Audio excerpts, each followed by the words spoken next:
buenas noches, que el Señor continúe bendiciendo sus vidas. Estamos una vez más para meditar en las Escrituras.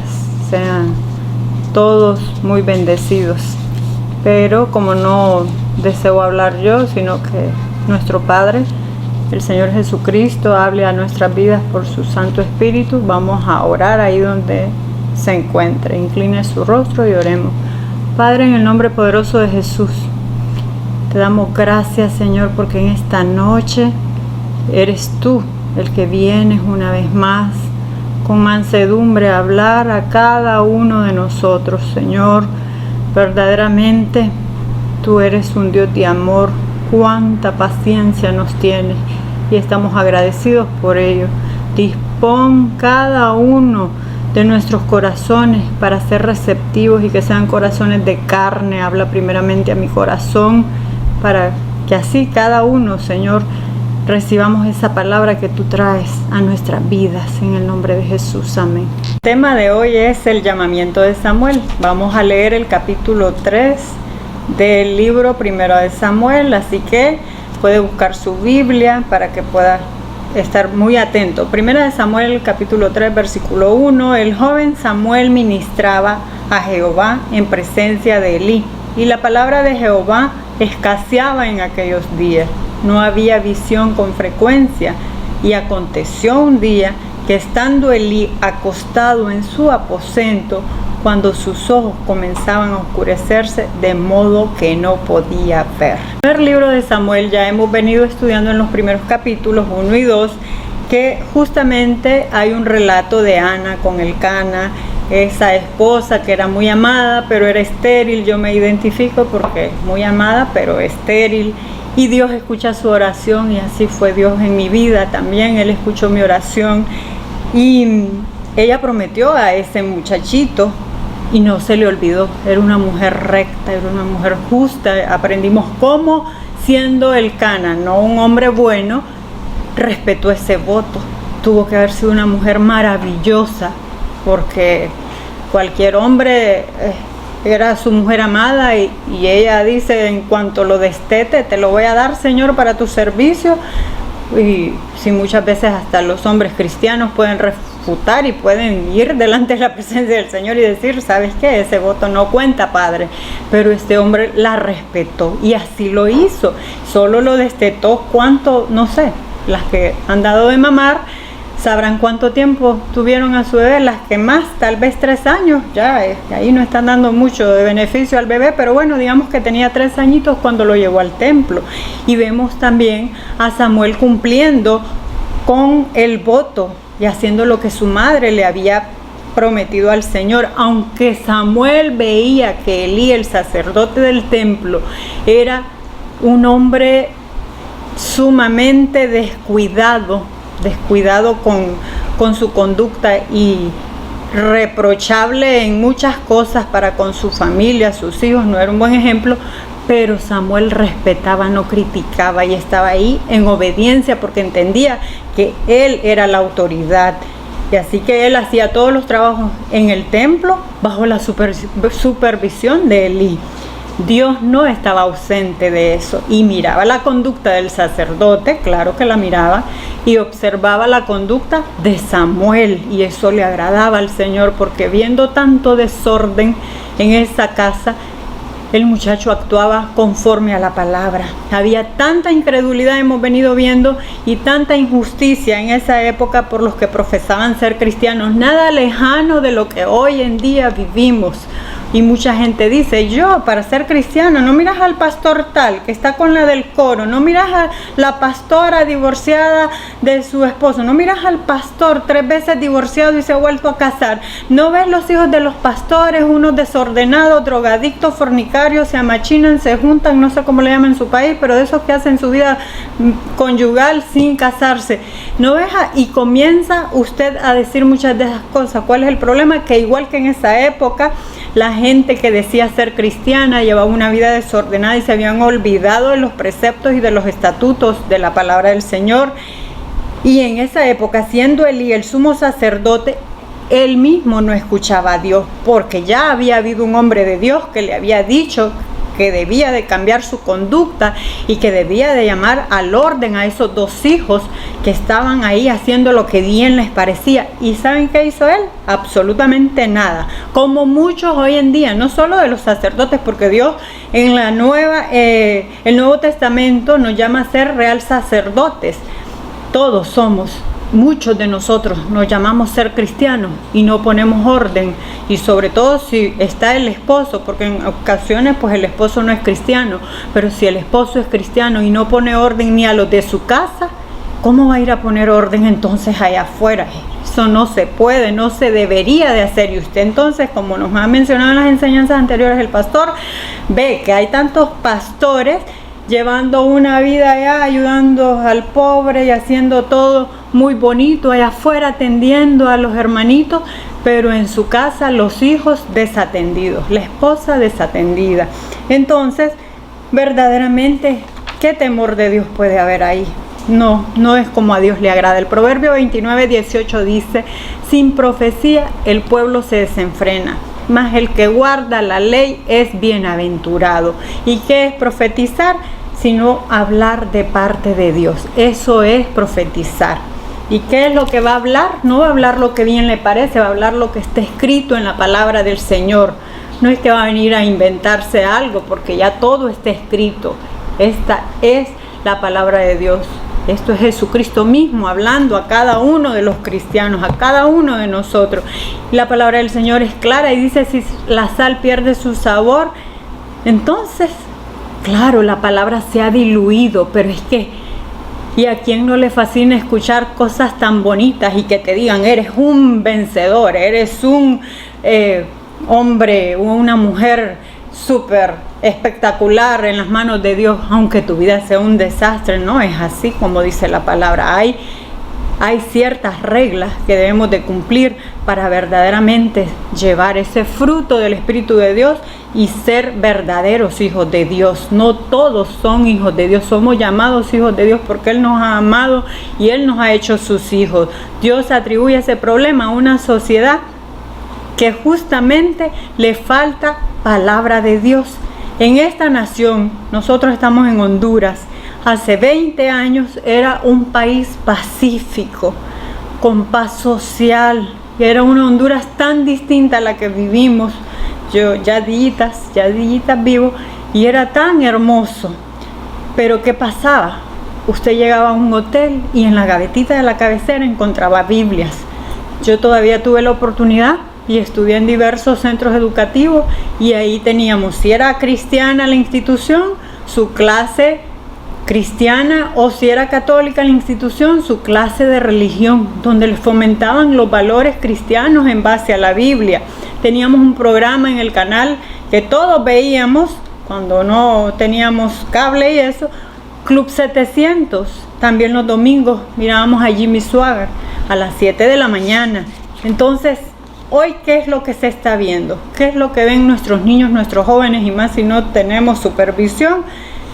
Una cultura tan distinta. No hay nada ya de eso. Usted encuentra el cartel de los sapos. Entonces, ¿qué pasa? No voy a olvidar una enseñanza de un buen amigo, el doctor Homer, que decía que un muchacho le dijo que quería ser como el vago y le llamó la atención y le preguntó: ¿quién es ese vago? ¿Por qué quiere ser un vago? Y la palabra real que empleó fue maje, que es un poquito más fuerte. Y entonces le dice: ¿por qué maje? Porque ese maje, mira, anda buen carro, anda buena mujer, anda buena joya, buena ropa, y pues no se le ve hacer mucho. Claro, con esta cultura del narcotráfico, todos esos programas que les fomentan como que si eso es lo más espectacular, y entonces los muchachos ya no quieren estudiar, ya no quieren trabajar, y les gusta el negocio ilícito. Fácil se pueden enriquecer, pero fácil van a perecer, y fácil perecen. De hecho, la reina del sur, de igual manera, las mujeres, las muchachitas, el sin senos no hay paraíso, y las muñecas de la mafia, y entonces las muchachitas quieren operarse, quieren tener un sugar daddy, quieren tener, no sé, es otra cultura.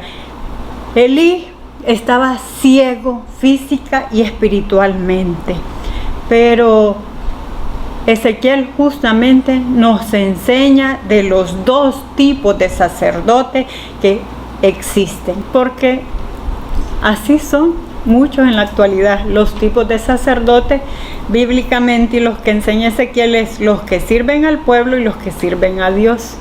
Ezequiel 44:10 dice: y los levitas que se apartaron de mí cuando Israel se alejó de mí, yéndose tras sus ídolos, llevarán su iniquidad y servirán en mi santuario como porteros a las puertas de la casa y sirvientes en la casa. Ellos matarán el holocausto y la víctima para el pueblo y estarán ante él para servirle.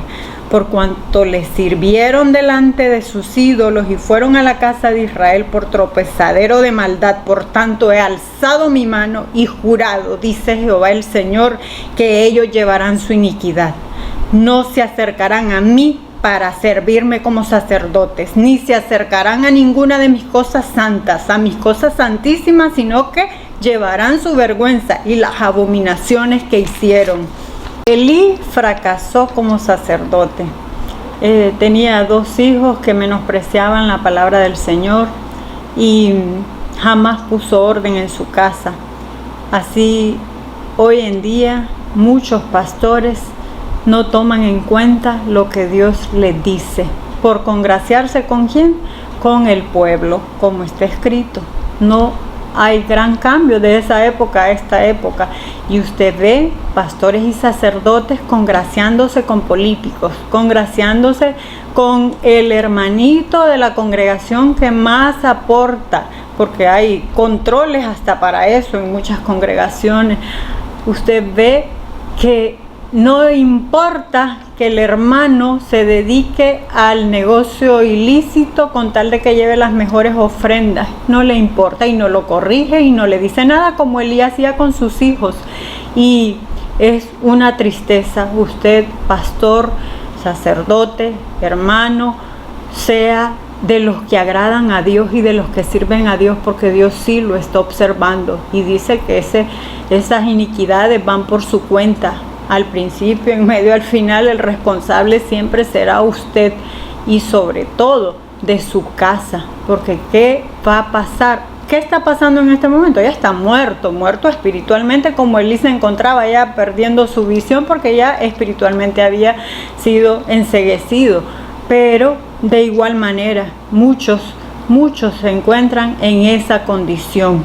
No tenga temor del pueblo, no tenga temor de la congregación, porque cuando usted tenga ese encuentro personal con el Señor Jesucristo, usted va a rendirle cuentas. Y por eso es que hay una escritura que es escalofriante. A mí me tiembla mi alma cuando le escucho, que dice: me dirán, Señor, Señor, en tu nombre hice milagros. Y yo me imagino, pastor, yo me imagino el sacerdote haciendo liberaciones y haciendo grandes cosas y grandes obras, y visitando a los enfermos del COVID y visitando a los necesitados y llevando todo lo que necesiten, y verdaderamente haciendo tantas cosas maravillosas. Pero el Señor dice que les dirá: no te conozco, apártate de mí. ¿Por qué? Porque los dones, esto debemos de tenerlo muy claro, los dones son irrevocables, porque Dios no es un Dios que se arrepiente. Y ese don que tú tienes, si todavía no has entregado tu corazón al Señor y dices: con qué facilidad yo envuelvo una piedra, la pinto y la vendo, es porque tu don es de evangelista. Y cuando seas conocedor de la palabra del Señor y estés al servicio de Jesucristo, fácilmente vas a poder predicarle a otros, y esa persona va a escucharte, porque tienes ese don, es un don de Dios. Pero los dones no nos salvan, no nos llevan a una eternidad con Cristo. Debemos de estar llenos de los frutos del Espíritu. Ojo con eso, porque estamos llenos de frutos de la carne. ¿Y cuáles? El enojo, la ira, la fornicación, adulterio, todo lo que viene producto de la carne, que nos lleva al infierno. Pero de lo que debemos de estar llenos los cristianos es justamente de los frutos del Espíritu Santo de Dios. Elí, acostado y ciego, pero Dios nunca llega tarde, nunca. Continuamos con la lectura. 1 Samuel 3:3. Samuel estaba durmiendo en el templo de Jehová, donde estaba el arca de Dios, y antes de que la lámpara de Dios fuese apagada. Jehová llamó a Samuel y él respondió: heme aquí. Y corriendo luego a Elí, dijo: heme aquí, ¿para qué me llamaste? Y Elí le dijo: yo no te he llamado, vuelve y acuéstate. Y él se volvió y se acostó, bien obediente Samuel. Y Jehová volvió a llamar otra vez a Samuel, y levantándose Samuel vino a Elí y dijo: heme aquí, ¿para qué me has llamado? Y él le dijo: hijo mío, yo no te he llamado, vuelve y acuéstate. Y Samuel no había conocido aún a Jehová, ni la palabra de Jehová le había sido revelada. Jehová pues llamó la tercera vez a Samuel, y él se levantó y vino a Elí y le dijo: heme aquí, ¿para qué me has llamado? Entonces entendió Elí que Jehová llamaba al joven. Y dijo Elí a Samuel: ve y acuéstate, y si te llamare dirás: habla Jehová, porque tu siervo oye. Así se fue Samuel y se acostó en su lugar. Y vino Jehová y se paró y llamó como las otras veces: Samuel, Samuel. Entonces Samuel dijo: habla, porque tu siervo oye. Primero, Elí era un desastre. Lo hemos venido leyendo, y no solo Dios ya no hablaba con él, porque la oportunidad que Dios nos da una y otra vez para arrepentirnos, llega un momento en que ya no manda a nadie, ya se te pasó el tiempo. Ojalá y todavía, si hoy estás recibiendo y tu corazón está receptivo, Dios todavía tiene oportunidad. Pero ni tampoco él hablaba ya con Dios, que no sabía identificar que era Dios el que estaba hablando. Ya no podía ver a Dios en nada. ¿Cuándo vemos a Dios? Cuando estamos llenos de Dios. O usted ha visto a esas personas que en todo ven al enemigo, y para machacarle la cabeza al diablo, y viven en esa expulsando demonios, porque su vida entonces, ¿de qué está llena? De la abundancia del corazón habla la boca. Si su vida está llena de Dios, dice que Dios es amor, entonces usted va a poder dar amor. Pero si no lo tiene, y el amor no es un sentimiento, ya lo hemos aprendido, es una persona y se llama Jesucristo. ¿Y qué hace él en este caso? Lo manda a dormir, porque sencillamente él ya no veía a Dios en nada. Como cristianos tenemos la necesidad de mantener nuestras lámparas encendidas, mis hermanos. Debemos de estar muy atentos a las cosas de arriba, pero estamos tan ocupados y tan afanados en las cosas de esta tierra que se nos olvidó ya el Señor. Aquel primer amor como cristianos, cuando le conocimos, se ha apagado. Ese fuego del Espíritu Santo ya no queda, pero ni, como dicen en las canciones, ni la ceniza. Ojo, ¿cómo está tu lámpara?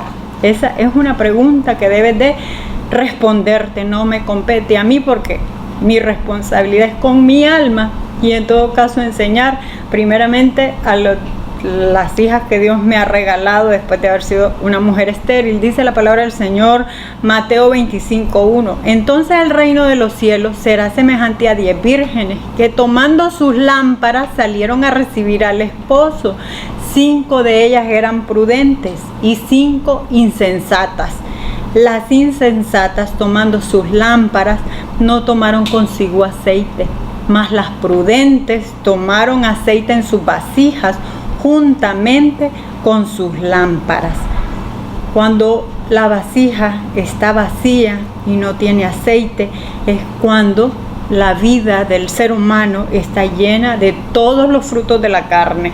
¿Y qué es eso? Una vida en fornicación. Y estás ahí y estás feliz, porque si tienes 5, 10, 15 años con esa persona, asumes, porque eso piensas, que ya por el tiempo que tienes de estar con esa persona es que ya se legalizó. No es así para el Señor. Y fornicación es fornicación.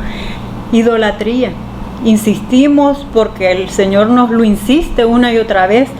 Cuando esa lámpara ya se vació, ya no tiene aceite, ya no hay presencia de Dios, hay idolatría. Y no solo de los santos, de las vírgenes y de las imágenes de las que yo vengo, mis hermanos, sino que has puesto a tu pareja, a tus hijos, tu carro, tu casa, tu trabajo, tus propiedades. Y los que no tienen propiedades, un trabajo, no sé, lo que hayas puesto en primer lugar, eso es idolatría. Justamente tu lámpara está vacía porque tiene fisuras.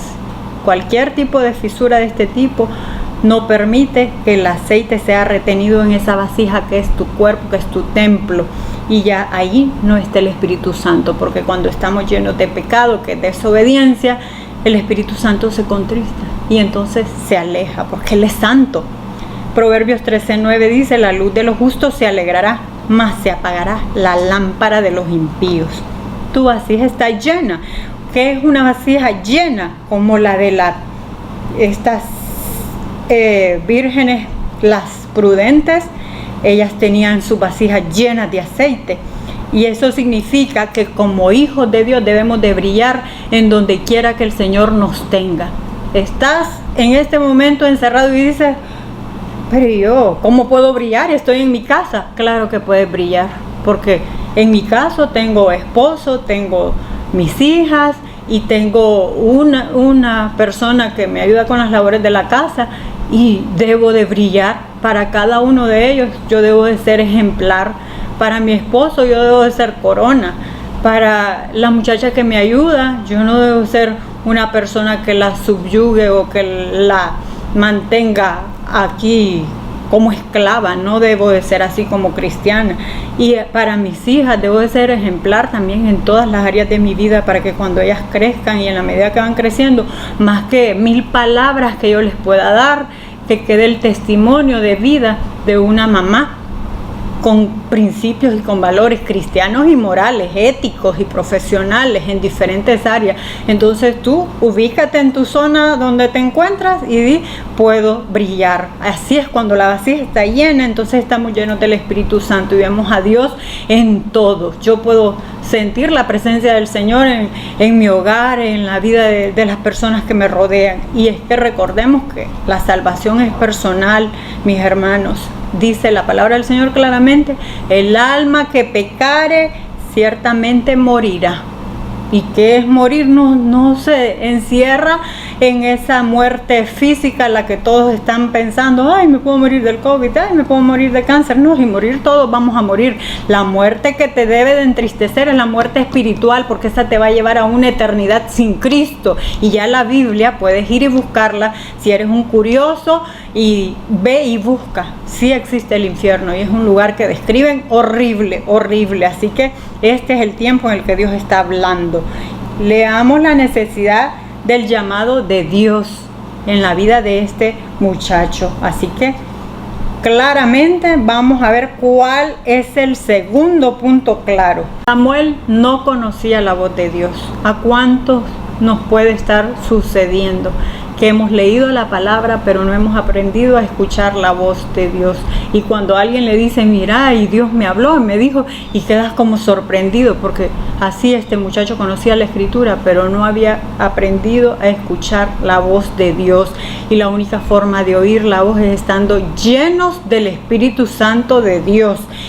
Podrías congregarte los 7 días de la semana, ayunar las veces que quisieras, vaya, que seas muy diligente en cuanto a eso, 3 veces a la semana, digamos, cantar como los ángeles o más hermoso que ellos en el coro de la iglesia, haber conocido el Evangelio y justamente haberte bautizado, porque pues el Señor dice que impide que te bautices, y puedes haber recibido santas cenas y puedes justamente...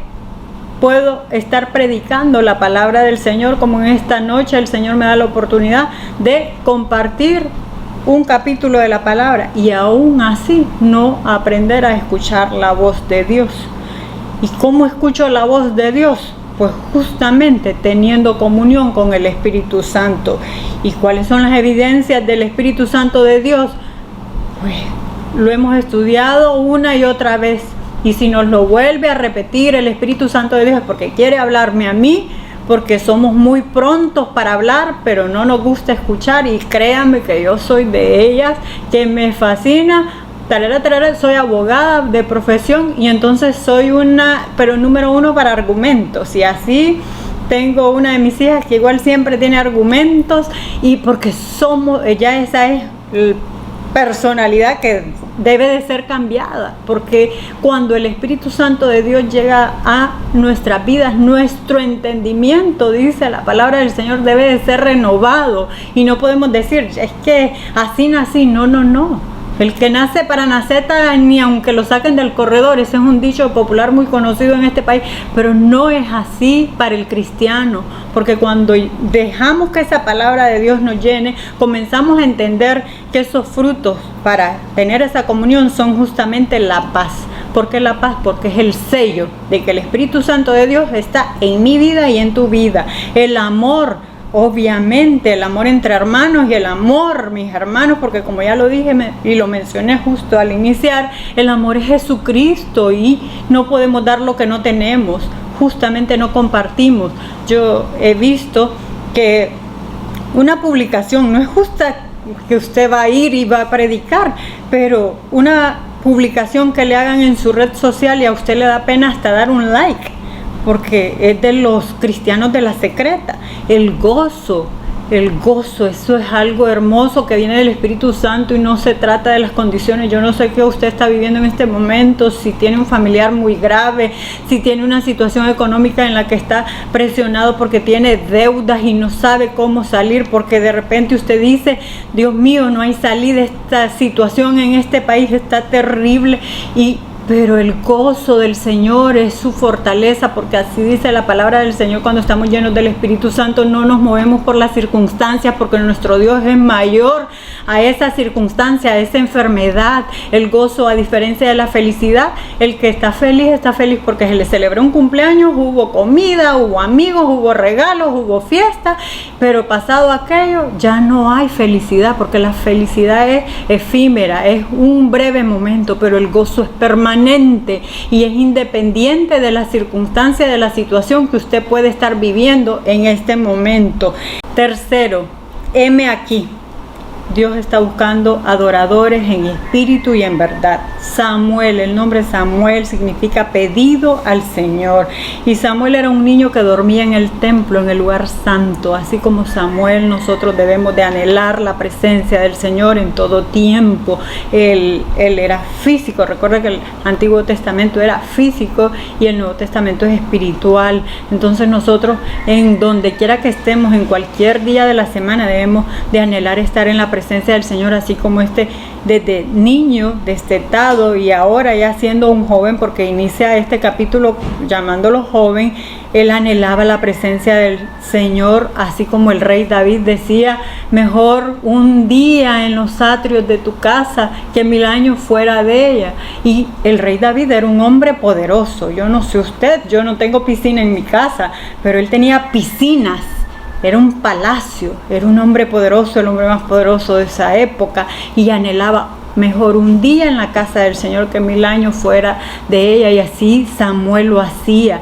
Jesucristo, siendo muy niño, y yo me imagino que en pues Josefo asume que al llamarlo joven era un preadolescente y que tenía aproximadamente unos 12 años y no pasaba de los 16, pero igual fue Jesucristo. Cuando los papás iban a Jerusalén para celebrar la Pascua, se recuerdan que él se metió al templo porque él quería aprender las cosas de Dios. Jesucristo, siendo santo, no teniendo pecado, nos muestra el ejemplo de cómo él desea que cada uno de los cristianos, ¿qué es cristiano? Un pequeño Cristo, seguir las pisadas del Señor. Y él también, al igual que Samuel, tenía 12 años en ese momento, cuando él se quedó delante de todos los conocedores de la ley y los tenía impresionados como él sabía tanto del Señor. Así nosotros debemos de anhelar siempre conocer de las cosas del Señor. Si usted dice: no, sabes que yo estoy bien, entonces no está bien, porque nunca podemos estar saciados. Siempre hay algo nuevo que el Señor nos quiere enseñar mientras estamos con vida, porque siempre hay algo que mejorar como cristianos.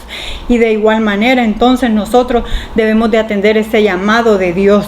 Como está nuestra lámpara tan vacía de aceite que ya no sabemos escucharlo. La palabra del Señor en Mateo 26:41 dice: velad y orad para que no entréis en tentación. El espíritu a la verdad está dispuesto, pero la carne es débil.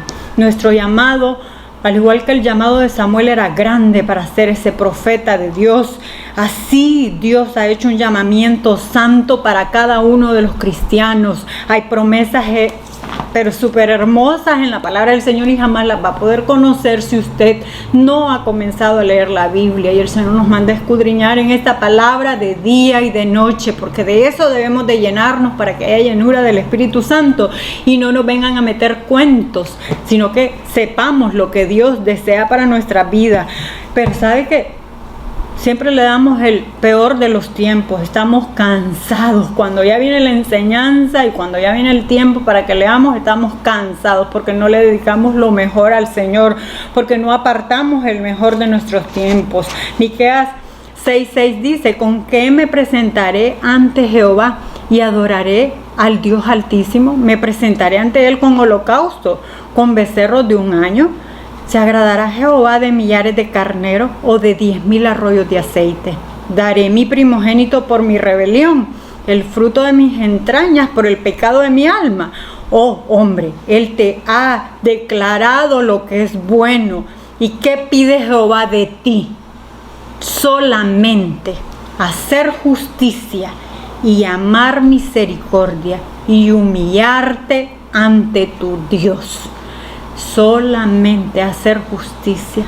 ¿Y qué es la justicia? Dar a cada quien lo que le corresponde. Amar la miseria. Dios nos amó a nosotros, así como Dios tuvo amor por la miseria mía, viéndome perdida, pecadora, extraviada, no quería escuchar nada de Él. Así Él tuvo misericordia. Y que desea sobre todas las cosas que nos humillemos, no delante de los hombres, que nos humillemos delante de Él. Y humillarse delante del Señor vale la pena, porque Él es un buen Dios, es un Dios poderoso y un Dios de amor. Seguimos con la lectura. Samuel 3:11. Y Jehová dijo a Samuel: he aquí haré yo una cosa en Israel, que a quien la oyere le retiñirán ambos oídos. Aquel día yo cumpliré contra él y todas las cosas que he dicho sobre su casa desde el principio hasta el fin. Y vimos que en el capítulo 2 el Señor regaña a Elí justamente por su forma de comportarse. Y le mostraré que yo juzgaré su casa para siempre y por la iniquidad que él sabe, porque sus hijos han blasfemado a Dios y Él no los ha estorbado. Porque también aprendimos que el padre debe de servir de estorbo a sus hijos, que no es un amigo, es padre. Por tanto, yo he jurado a la casa de Elí que la iniquidad de la casa de Elí no será expiada jamás, ni con sacrificios ni con ofrendas. Y Samuel estuvo acostado hasta la mañana y abrió las puertas de la casa de Jehová. Y Samuel temía descubrir la visión a Elí. Llamando pues Elí a Samuel, le dijo: hijo mío Samuel. Y él respondió: heme aquí. Qué diligente, siempre heme aquí. 5 veces en este capítulo menciona el heme aquí, de las 6 veces que se dice heme aquí. En todo el capítulo, pero en todo el libro, pero en este capítulo 5 veces dice heme aquí. Y Elí dijo: ¿qué es la palabra que te habló? Te ruego que no me la encubras, así te haga Dios y aún te añada, si me encubrieres palabra de todo lo que habló contigo. Y Samuel se lo manifestó todo sin encubrirle nada. Entonces él dijo: Jehová es, haga lo que bien le pareciere. Claramente vemos cómo no debemos de temer al hombre. Y Samuel creció y Jehová estaba con él, y no dejó caer a tierra ninguna de sus palabras. Todo Israel, desde Dan hasta Berseba, conoció que Samuel era fiel profeta de Jehová. Desde el norte hasta el sur, todos sabían del profeta Samuel. Y Jehová volvió a aparecer en Silo, porque Jehová se manifestó a Samuel en Silo por la palabra de Jehová. Y la oportunidad para Elí de arrepentirse había pasado, porque Dios ya había hablado una y otra vez y él no había escuchado. Y es que los pecados que habían cometido los hijos de Elí eran contra el Espíritu Santo, y ellos no son perdonados ni en esta ni en la otra vida. Y por eso le dice que ya no habrá más expiación ni para él ni para su casa completa, que no No hay sacrificio, no hay holocausto, no hay ofrenda que pueda salvarle. Para aquellos que creen que pagando grandes diezmos, ofrendas o haciendo sacrificios van a obtener remisión, perdón de pecados, no es así, es pura gracia. Así que, como también en el caso de Samuel, cuando dice que Jehová estuvo con él cuando él creció y no dejó caer a tierra ninguna de sus palabras. Dios se manifestó a través de la palabra del Señor, y los cristianos crecemos en la medida que Dios nos va dando revelación de su palabra, de la palabra viva. Revelación no es que usted va a inventarse, nada, no podemos inventar, todo está escrito. Es ese discernimiento, es eso que cuando usted lee quiere aprender más y quiere ponerlo en práctica.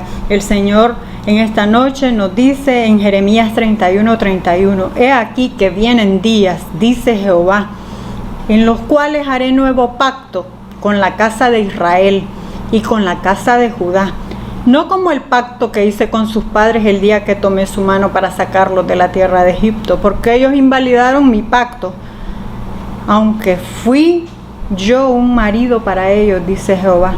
Pero este es el pacto que haré con la casa de Israel después de aquellos días. Nosotros somos su pueblo, dice Jehová.